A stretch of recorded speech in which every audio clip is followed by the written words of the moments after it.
Здравейте! Казвам се Вержиния, ландшафтен архитект съм и непоправим естет. Вярвам, че когато сме заобиколени от красивото и хармоничното, се чувстваме много по-добре емоционално, взимаме иновативни решения, по-ефективни сме, боледуваме по-рядко, подреждаме се вътрешно. Визията ми съчетава гледните точки на две дизайн школи, българската и английската, и вярвам, че курсът ще разшири съзнанието ви относно това какви са вариантите на градински дизайн. Отвъд широко разпространената у нас представа, че живия плет от туи и ангажиращата за поддържане поляна тип английска морава са единственото решение за двора. Курсът се състои от 10 видеоурока, които следват последователността, в която се изгражда една градина, от общия и дизайн към отделните кътове, като минаваме през настилките и растенията. Започваме с композицията на градината. Когато проектираме една градина, целта е да създадем индивидуално пространство, което да отговаря на нуждите и вкусовете на тези, които ще го използват. Трите основни неща или трите какво са: какво имаме или какви са даденостите на мястото, защото искаме градината ни да принадлежи на конкретното място. Второто какво е какво искаме да се случва в нашия двор, какви кътове и пространства да има в него, от какво имаме нужда. Искаме ли, например, да имаме кътове за сядане или малки архитектурни конструкции, като перголи и беседки, или пък шатри, кладенци, чешми. Искаме ли да имаме спортно мини игрище или детски сектор? Имаме ли нужда от декоративна водна площ или басейн? Искаме ли да имаме зеленчуков или билков сектор? Какъв тип поляна предпочитаме? Морава или цветна поляна? Как ще бъде дефиниран дворът ни? С ограда или с растителна периферия? Третото какво е какво харесваме като форми и като композиция. В зависимост от предпочитанията ни, тя може да бъде пейзажна, с извити, свободни форми или подредена и геометрична. Семпла или сложна, геометричната градина е винаги елегантна и структурирана, тя обаче е по-ангажираща като поддръжка. Пейзажната градина, която наподобява дивата природа, няма строга геометрия, симетрия или подреденост. Тя е по-малко ангажираща като поддръжка, но разбира се, също трябва да се отдели и тук време да се обмисли като дизайн, като съчетание на цветове и на текстури. Ще спомена само няколко от предимствата, поради които е добре да изграждаме градината си по предварително обмислен проект, а не хаотично. По този начин тя ще е цялостна и хармонична като общ дизайн, както и като съчетание на отделните и кътове и части. Дългосрочно изграждането по проект спестява средства, защото първо оптимално добре се оползотворява пространството и второ предотвратява се развалянето и правенето на ново на несполучливи неща, които не са били обмислени добре първоначално. След като се направи проекта, бъдещата картина може да се остойности съвсем точно и съответно да прибавим, да се откажем или да заменим елементи в нея, като например видове растения или настилки. Първият етап от проектирането на всяка градина, както и от изграждането и на терен, е да се обмислят нейните настилки и вертикална планировка. Настилките в една градина оформят нейния скелет, т.е. те са тази твърда част от нея, която остава постоянна във времето и около която се оформят различните кътове в двора, а растенията се развиват през сезоните. Ако теренът ни е наклонен и искаме да го използваме практично, трябва да го терасираме на отделни равни нива, които са разделени едно от друго с помощта на подпорни стени. Основното предназначение на подпорните стени е да държат терена, но те могат да бъдат и архитектурни акценти в двора ни. Ще разгледаме видовете материали, от които се правят стените и тяхната конструкция. Независимо дали теренът е равен или наклонен, за да се отводнят алеите и площадките, те трябва да имат наклони. Ще видим какви са те, както и ще говорим за стъпалата, които преодоляват стръмнината на алеите. Обикновено в една градина има една главна алея, която води до някакво важно място в нея – беседка, площадка с барбекю, кът за сядане.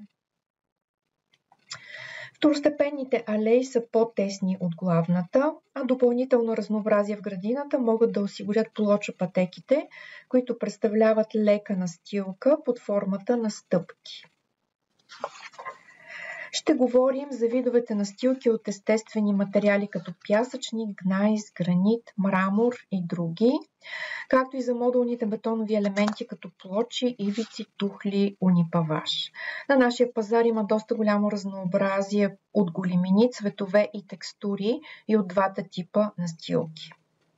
Възможностите за комбинирането помежду им също са много, така че освен да подсигурят удобна повърхност за ходене, настилките са и привлекателни детайли, които контрастират на меката текстура на заобикалящата растителност и осигуряват текстурно разнообразие. Ще говорим и за затревените настилки, които са едновременно и проходими зелени площи. Всеки вид настилка има своите предимства и недостатъци, с които е добре да сме запознати предварително, за да изберем най-подходящите за нашата ситуация и бюджет. Ще говорим и за това как се изграждат и полагат различните видове настилки на терена. Следващия етап от планирането на градината е композирането на нейната растителност. Обикновено високите храсти и дървета играят главна роля за дефиниране периферията на двора и оформят и пространствата в него. Поляната пък обединява елементите на градината като цяло, контрастира на динамичната и колоритна периферия и е спокойно място, по което се върви, играе и почива. Ще се запознаем с различните групи растения и различните начини да ги подредим и да ги съчетаем хармонично и ефектно в градината си. Ще говорим и за това как да ги комбинираме. Например, рози с храсти или с многогодишни цветя, за да се удължи цъфтежния период на градината. Вечно зелените и широколистни дървета оформят вертикалния скелет на двора и му придават чувство за височина, структура и зрялост. Формата на короната на дърветата може да бъде плачеща, кълбовидна, конична, пирамидална и вече в зависимост от това каква е, съответно създава и различно настроение в градината. Дърветата също така са разнообразни като форма и големина на листата, като цвят на короната, като цвят на кората на дървото. Някои имат и интересни плодове. Следващата група растения в градината са храстите. Те се делят на високи, средни и ниски. Разнообразни са по форма, цвят и текстура. Едно от основните им предназначения е да осигурят плътност и структура на градината.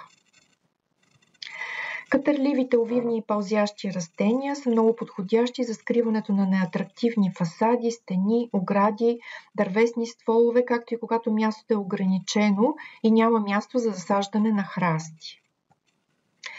Те растат върху подпора или решетка, закачена на стена, или се увиват около опора и пергола. Вида опора се избира в зависимост от вида растение, съответно дали е катърливо, овивно или пълзящо.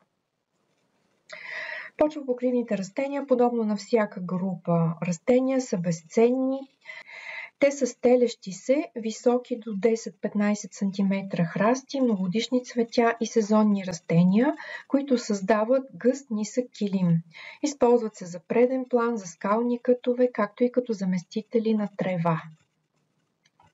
Някои почвопокривни толерират слънце, други сянка, някои са широколистни, други са вечно зелени, някои са инвазивни, други са по-скромни, някои са подходящи за песъчлива и камениста почва, други за глинеста. Розата е любимо растение още от древността. В резултат на векове селекция и хибридизация, вариететите днес са над 25 000. Те се различават по големина на растението, също така по форма, големина, багра и аромат на цвета, както и по време и продължителност на цъфтене. Розите се развиват най-добре в топли и с умерен климат места. Ако климатът е горещ, могат да цъфтят непрекъснато през цялата година. Ще говорим за различните начини да аранжираме храстовидните, миниатюрните и овивно-катърливите рози в градината. Цветята в градината са многогодишни и сезонни. Използват се главно като цветови акценти заради цвета на венчелищата им по време на цъфтеж. Докато многогодишните цветя цъфтят в продължение на 2-3 седмици всяка година, сезонните цъфтят непрекъснато, обикновено няколко месеца през съответния сезон.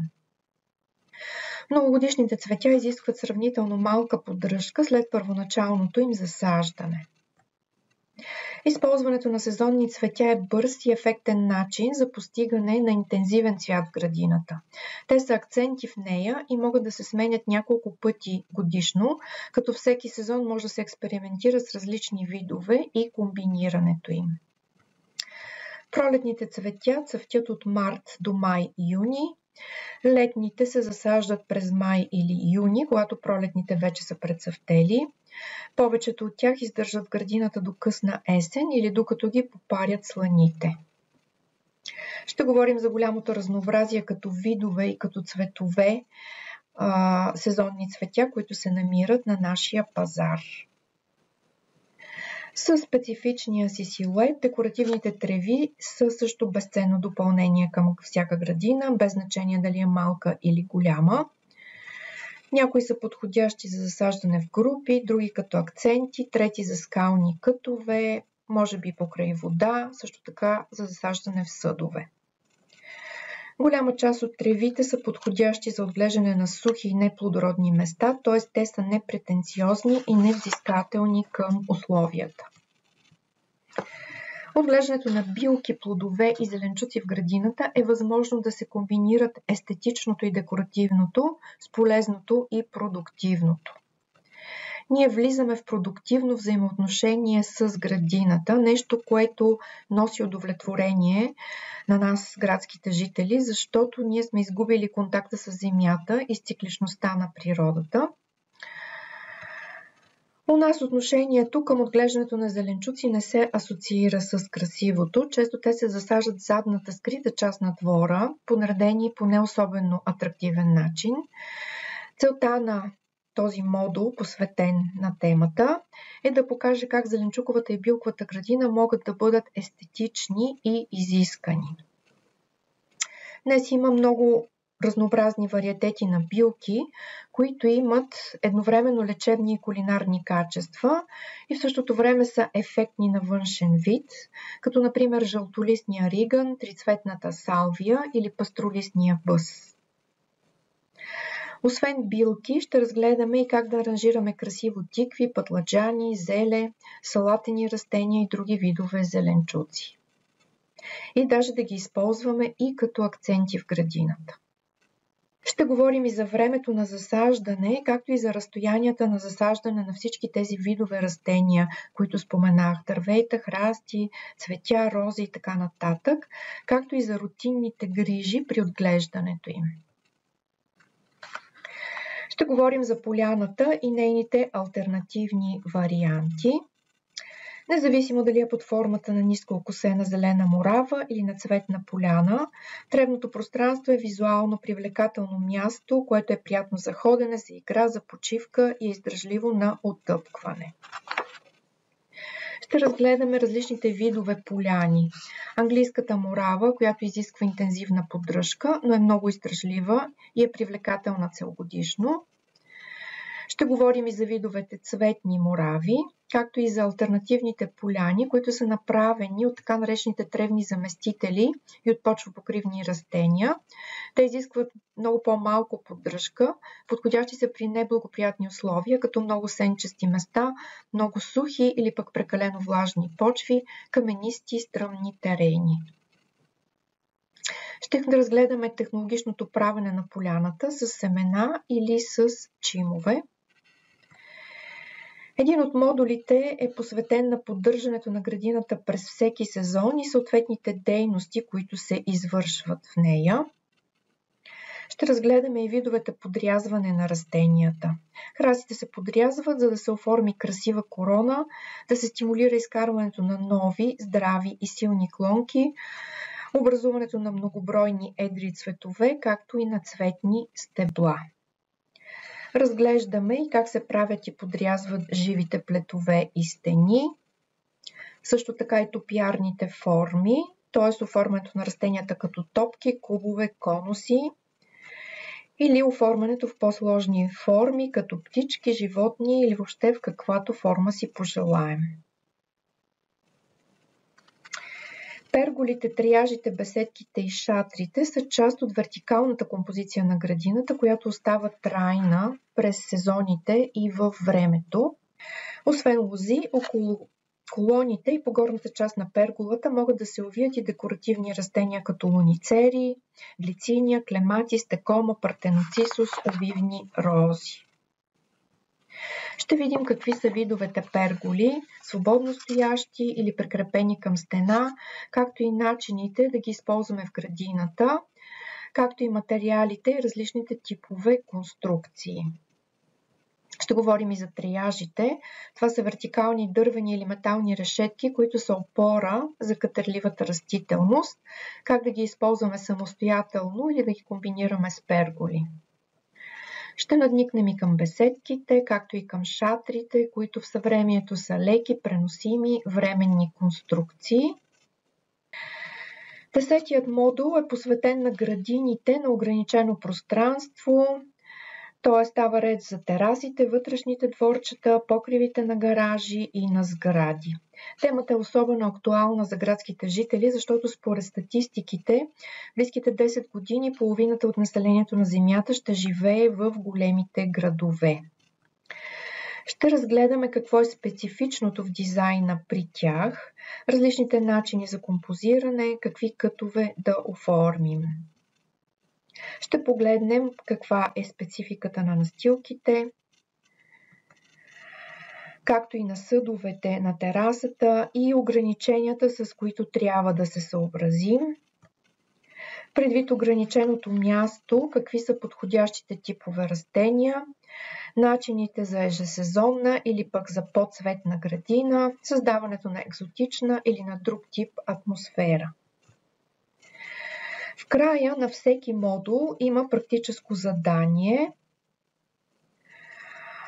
от което вие може да се водите в прилагането на разказаното в съответния модул върху проекта на вашата индивидуална градина. В 8 от модулите разглеждаме и по 10 на 15 растителни вида, които са съобразени с тематиката на модула и съответно са налични в нашите разсадници. Целта е в края на курса да имате базов набор от растения, които може да използвате във вашата градина. Тези мини енциклопедии ще получите и в PDF формат на вашия имейл. Целият този разказ за градината е богато илюстриран с много визуални идеи, които вие след това може да приложите във вашето специфично място. Поне при мен така започва всеки процес на проектиране. Първо се вдъхновявам от красиви дизайн решения, които след това модифицирам и съответно прилагам върху конкретния проект, върху който работя. Курсът е покана към всички, които искат да оформят красиво своето място, без значение колко голямо или малко е то, без значение с какъв бюджет разполагат, голям или малък. Също така, вярвам, ще е полезен на хората, които вече имат изградени градини, но не са доволни от крайния резултат, искат да го подобрят. Адресиране и към всички, които искат да научат повече по темата за градинския дизайн, както и към младите хора, които преди да се решат да прекарат няколко години изучавайки нещо, могат бързо да се ориентират дали темата е тяхната. Със сигурност курсът ще събуди и ще стимулира творческото мислене на всеки. Курсът се състои от 10 видеоурока, които следват последователността, в която се изгражда една градина от общия дизайн към отделните й части, през настилките и растенията.